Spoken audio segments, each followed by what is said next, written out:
Raja Ampat adalah salah satu surga terakhir dunia. Tapi saat ini di salah satu kawasan laut paling rapuh di dunia, perusahaan-perusahaan tambang merobek hutan, mencemar air, dan mencekik terumbu karang.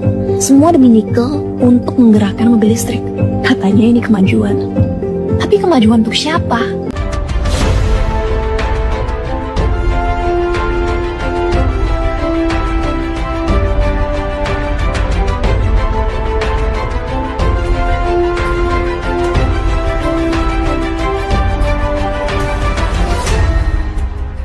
Tonton video ini sampai selesai agar Anda tidak gagal paham. Polemik Raja Ampat kian memanas. Cinta Laura ikut bersuara soal aktivitas tambang nikel di Raja Ampat. Dilansir dari inilah.com, aktris sekaligus penyanyi Cinta Laura ikut menyuarakan keprihatinan sekaligus mengecam keras aktivitas pertambangan nikel di Pulau Gak, Raja Ampat, Papua Barat Daya. Pulau tersebut merupakan bagian dari kawasan konservasi laut dunia yang kini terancam rusak akibat ekspansi industri ekstraktif yang dinilai minim transparansi dan akuntabilitas. Dalam unggahan video di akun Instagram pribadinya, Cinta menyampaikan kemarahannya terhadap kerusakan lingkungan dan kehilangannya kedaulatan masyarakat adat atas tanah mereka. Setelah itu, perempuan berusia 30 tahun ini mulai mempertanyakan nilai kemanusiaan dalam praktik eksploitasi sumber daya alam yang menurutnya sudah melampaui batas nalar. Berapa nilai satu nyawa manusia? Apakah satu tambang, satu kapal pesiar, satu deal strategis? Saat izin ditantangani dan dividen dicairkan, aku penasaran. Apakah orang-orang serakah ini masih ingat dengan wajah-wajah manusia yang dikorbankan dan ditinggalkan dengan tempat tinggal yang hancur dan tanah yang diracuni? Cinta kemudian menegaskan Raja Ampat adalah salah satu surga terakhir dunia yang kini berada di ambang kehancuran. Tapi saat ini di salah satu kawasan laut paling rapuh di dunia tersebut, perusahaan-perusahaan tambang memilih merobek hutan, mencemar air dan mencekik terumbu karang. Semua demi nikel untuk menggerakkan mobil listrik.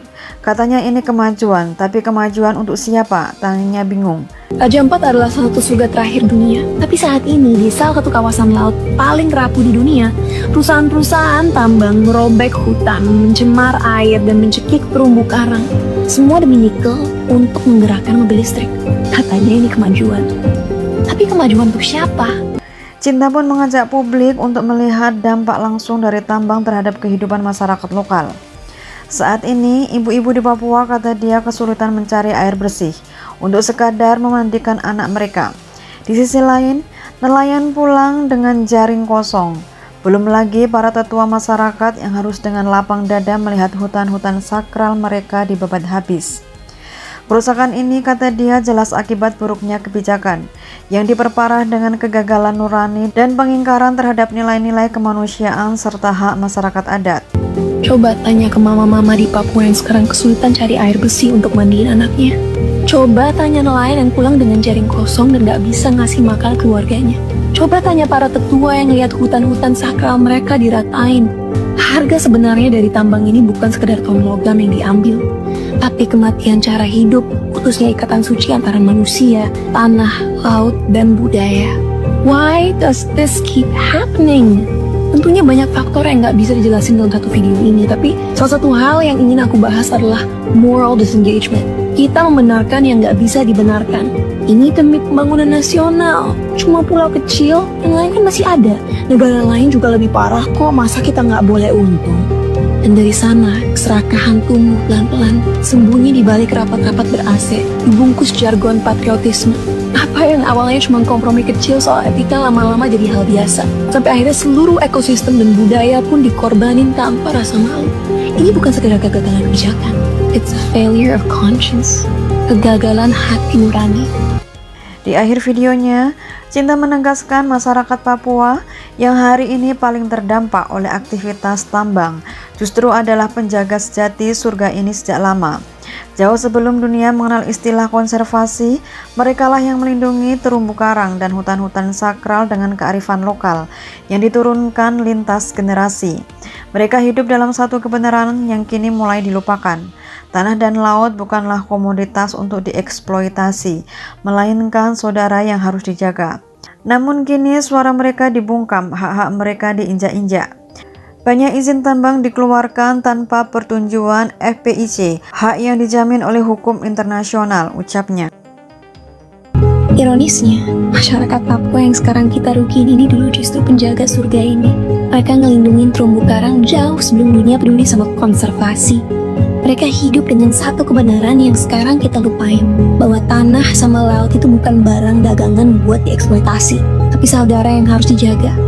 Tapi hari ini suara mereka dibungkam, hak mereka diinjek-injek. Banyak izin tambang dikeluarkan tanpa persetujuan FPIC, hak yang dijamin oleh hukum internasional. Ada yang dipaksa, ada yang sama sekali nggak diajak bicara.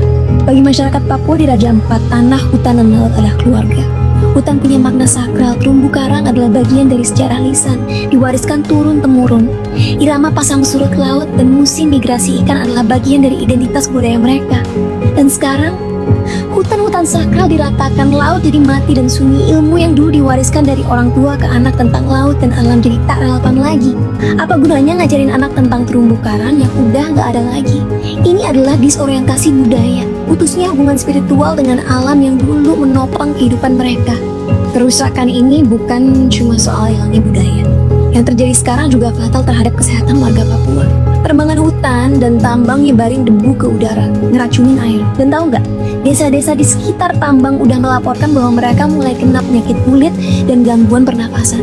Warga yang dulu minum air jernih dari mata air alami sekarang ragu ngasih air itu ke anak-anak mereka. Dan saat generasi selanjutnya bertanya sama kita, kenapa hidup makin sulit? Kenapa impian mereka makin jauh walau orang tuanya kerja keras tiap hari? Kalian mau jawab apa? Bahwa segelintir orang memiliki kekayaan di atas nasib jutaan rakyat? Bahwa saat kalian berjuang beli beras dan bayar uang sekolah, mereka malah jual masa depan negeri ini demi mobil mewah, villa di luar negeri, dan rekening dengan uang berlimpah? Raja Ampat bukan sekedar pulau. Ini peringatan. Kalau kita diem aja, apalagi yang kelompok serakah ini bakal rebut air kalian, tanah kalian, masa depan anak-anak kalian. Kita masih punya pilihan, bersuara sekarang apa jelasin suatu hari nanti. Kenapa kita diem aja? Kehadiran Menteri SDM di atas tanah Papua atau di atas tanah Raja Ampat. Terima kasih. Hidup masyarakat